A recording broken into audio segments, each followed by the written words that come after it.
Rajkot TRP game ઝોનમાં થયેલા આગની ઘટના બાદ રાજ્યના તમામ ગેમ ઝોનને બંધ કરવાની સૂચના આપવામાં આવી હતી। આશરે 6 મહિના સુધી રાજ્યના તમામ ગેમ ઝોન અનિશ્ચિત કાળ માટે બંધ કરવામાં આવ્યા હતા, જે હવે તબક્કાવાર નિયમોની કડક અમલવારી સાથે શરૂ કરાયા છે।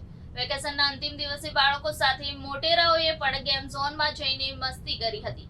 બીજી તરફ ગેમ ઝોનના સંચાલકોએ પણ ધંધાની શુભ શરૂઆત થતા રાહત અનુભવી છે।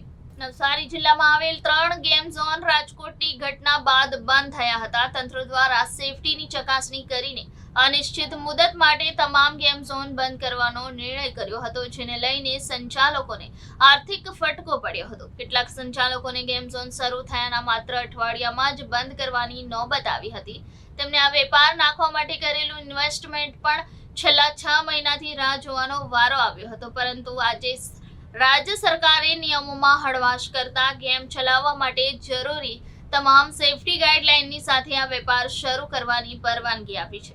નવસારી શહેરમાં વિશાલનગર પાસે આવેલ 2 જેટલા ગેમ ઝોન મળીને કુલ 3 ગેમ ઝોનની શરૂઆત થતા બાળકો, મોટેરાઓ તેમજ સંચાલકોમાં ખુશી જોવા મળી છે। ગેમ ઝોનમાં રમવા આવેલ કેશા જણાવે છે કે હું અહીંયા રમવા આવી છું, સ્કૂલ શરૂ થઈ જઈ રહી છે એટલે મેં આજે ખૂબ જ મજા કરી છે। મેં અહીં બધું ગેમ રમી છે, જેમાં મને બાઇક રાઇડિંગ અને કાર રાઇડિંગ કરવામાં ખૂબ જ મજા આવી છે। મારું નામ Paresh Sangani, fun for owner. જી 6 મહિના બાદ શરૂ થયું, લાગણી ઘણી સારી છે ને ગ્રાહકનો રિસ્પોન્સ પણ ઘણો સારો છે, બાળકોને પણ ઘણી મજા આવે છે આમાં। હા, સેફટીનું સર પૂરેપૂરું ધ્યાન રાખ્યું છે, ગવર્મેન્ટની ગાઈડલાઈન પ્રમાણે પૂરેપૂરું સેફટી પ્રિકોશન રાખ્યા છે અમે। મારું નામ કૃષ્ણ પટેલિયા છે। અહીંયા ખૂબ મજા આવે છે, તમને મજા બી આવશે। મારા ફ્રેન્ડ સાથે છું। આજથી સ્કૂલ શરૂ થવાની છે, ગઈકાલથી સ્કૂલ ચાલુ થવાની છે, તમે બધા બી અહીંયા આવજો।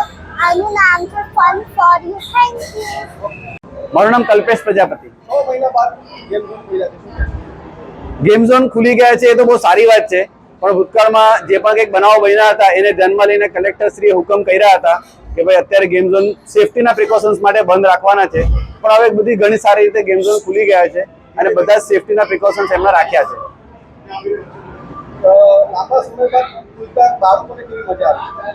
બાળકો તો ખરેખર આતુરતાથી રાહ જોઈ રહ્યા હતા કે ભાઈ ગેમ ઝોનમાં જઈએ, અને પાછું વચમાં વેકેશન પણ આવી ગયું એટલે વેકેશનમાં તો બાળકો રાહ જોઈ રહ્યા હતા, અને આ વેકેશનનો છેલ્લો રવિવાર છે એટલે બાળકોને આનંદ મોજ મસ્તી કરવા માટે લઈને આવ્યા છે। નવસારી જિલ્લામાં ટીઆરપી ગેમ ઝોનની રાજકોટ ખાતેની ઘટના બાદ તમામ ગેમ ઝોન સલામતીના કારણોસર બંધ કરી દેવામાં આવેલ।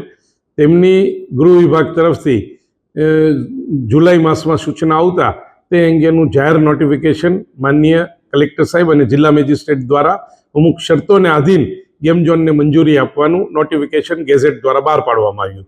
તે અનુસંધાને નવસારી જિલ્લામાં કુલ 3 જણાઓએ એપ્લિકેશન કરેલી, જેમાં ખાસ કરીને fire NOC regional fire officer પાસેથી આ અંગેનો ઇન્સ્યોરન્સ, ફાયર સેફટીના સાધનો, આ ઉપરાંત તમે જુઓ તો હેલ્થ અને જમીન અંગેના ટાઇટલ, આ વગેરે બાબતોનો અભ્યાસ કરી સલામતીના પૂરતા સાધનો અને લોકોની સલામતીને ધ્યાનમાં રાખી ગૃહ વિભાગની સૂચના મુજબ એમને મંજૂરી આપવામાં આવેલ છે। નવસારી જિલ્લામાં કુલ 3 જણાને હાલ ગેમ ઝોનની મંજૂરી આપવામાં આવેલ છે, જેથી લોકોને પણ આનંદ પ્રમોદના સાધનો થાય અને સલામતીનો પણ અહેસાસ થાય તે અંગેની પૂરતી કાળજી તંત્ર દ્વારા રાખવામાં આવેલ છે। તકેદારીને લઈ અને ખાસ કરીને રિજનલ ફાયર ઓફિસર દ્વારા પૂરતા પગલાં લઈ અને કોઈ આવી આકસ્મિક ઘટના બને ત્યારે તે અંગેના પૂરા સલામતીના સાધનો છે તે અંગેનું એન્શ્યોર કરવામાં આવે છે। ખાસ કરીને જે રાઇડ્સ છે તેની યાંત્રિક કમિટી દ્વારા ચકાસણી કરીને એમાં કોઈ ખામી નથી એવી ખાસ તકેદારી રાખવામાં આવેલ છે।